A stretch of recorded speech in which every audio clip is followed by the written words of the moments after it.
month, and that brought home to me that even in a pretty open democracy that we have, relatively open democracy that we have, an awful lot of what government does doesn't become public. Although it becomes public now more quickly than it used to. We used to have what was called the 30-year rule, where papers, official papers, couldn't be published until 30 years after the event.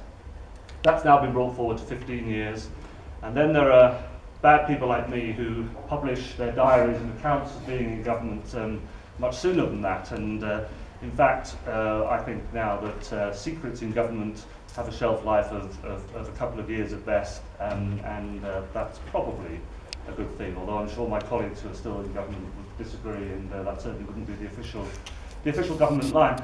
I did work for the Labour Party for about 3 years. I was Director of Communications for the party, having been previously what's called a special advisor, which is part of the civil service, part of a government paid job, or a publicly paid job, but where you're still allowed to be political. And so I was a political spokesperson for Tony Blair and for the Labour government for 3 years. And then since then, I've been commentating, lecturing, writing, and actually that's been the most interesting period.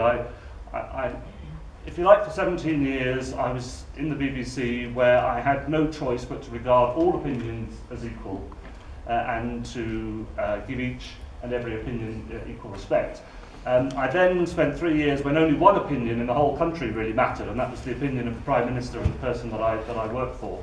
And now, suddenly, I found I had my freedom. I could say exactly what I thought and reflect on what I've learned and seen, and do so from a position of complete independence, because no one pays me either to be impartial or to be very partial. So I hope as a result of all that, I can enlighten you a little bit on issues within the British media. And in that time, I started in 1981-82. I first became an on-screen journalist in 1983 in Northern Ireland.